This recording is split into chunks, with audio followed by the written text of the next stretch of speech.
Lassie Farm, it's that time of day. And I would say that there are animals all around us. This is written by Jack Handey. Most people don't realize there is an unseen, mysterious world all around us. No, I'm not talking about the world of invisible, scary monsters.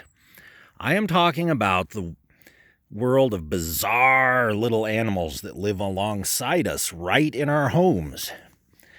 They inhabit our clothing, our furniture, our piles of old rags, our pans of dripping rainwater. Ouch, Mac, you're scratching me.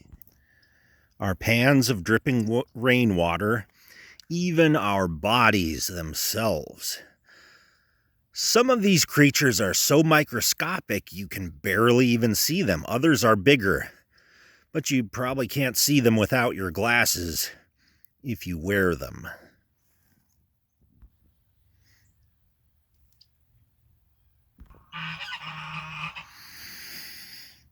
We usually don't even notice these animals, but they're there. Take, for instance, the little creatures that are constantly flying around our heads all day. These, it turns out, are houseflies. They can live off the scraps of food that fall from our mouths while chewing. And they are able to reproduce right in the house in dog droppings.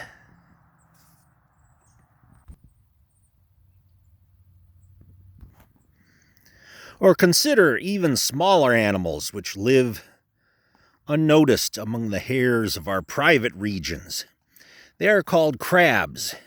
No, don't worry, they aren't actual crabs. And they certainly aren't large enough to eat unless you could somehow get thousands of them. But they are with us year after year. Have you ever noticed how old chili beans and ground up pieces of potato chips will magically seem to move around on the living room carpet? This is actually caused by ants. Ants? But don't they live in caves or something? That's what I used to think. But if you look closely, you can see them almost everywhere.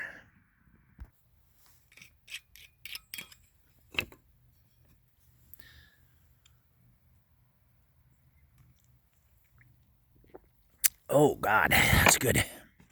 Whew. Real good. Oscar, are you listening? Some animals are masters of disguise. What you may think are raisins stuck to your legs after hours of lying on the couch are often what scientists call leeches. Where do they come from? Where don't they come from is more like it, but most often we pick them up wading through the basement. There are even organisms that manage to get into our appliances and live there undisturbed. These are rats. Many times the only clue to their presence is a zapping noise, some smoke, and a smell that can linger for weeks. Incredibly, some little animals are able to infiltrate the very liquids we drink. They are called yeast, and we consume them by the billions, hour after hour, every day. Other creatures are larger but elusive. When you get up in the middle of the night for more bites of the chicken piece you left on the counter, you may have to fight for it with a raccoon. One reason we rarely notice these furry interlopers is they come and go through holes in the wall. Also, a lot of times when we fight them, we're drunk, and later we think we imagined it. You might suppose that at least when you climb into bed, you would be free of the animal kingdom, but suppose again. There too, they are watching us, crawling on us, waiting for the opportunity to bite. These are our cats, swarming over us throughout the night. Are you getting all this, Oscar?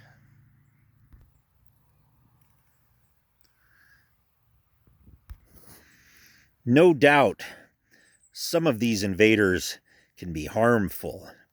One animal can literally eat its way through the wood that holds the house together. This is the common beaver. He is attracted to the water overflowing from our basements, which he tries to dam up. Another harmful pest is the moth, which can fly into your mouth when you're taking a nap. But many of the creatures living in our homes can be beneficial. Take drifters, for example. Sometimes they will go to the store and get you things, although they usually lose the change. Termites will often leave piles of sawdust around, which can be used to soak up stains. And mice entertain us by playing musical instruments. No, wait, I'm thinking of cartoon mice. Through millions of years of evolution, animals have adapted to thrive in every corner of our world. From our empty cup of soup containers to the dried up branches and dusty ornaments of our Christmas trees. They inhabit the bristles of our toothbrushes, the bristles of our whiskers, and the bristles of our cheese. The temptation is to want to do something about them, but what? You can throw cats off the bed, but they just jump right back on. Virtually every kind of alcoholic beverage has yeast swimming in it. You can scrub the crabs off your body, but what are you going to do about your bed sheets or your sweatpants? Wash them too? You could drive yourself crazy. Even if we could get rid of all these animals with a magic wand, would we want to? Yes, of course we would. Why would you even ask that? But maybe the best answer, as with most things, is just to do nothing at all. However, that's not what the health department thinks. They have hit me with a large fine and ordered me to, quote, clean up my property. But ultimately, we have to ask ourselves, do we want to live in some soulless, antiseptic world ruled by futuristic robots where dishes are cleaned every day and sinks and toilets are an eerie, gleaming white? I don't think that we do. I think people would rather live in homes where animals roam wild and free in our hair, in our bags of things, and in our underpants.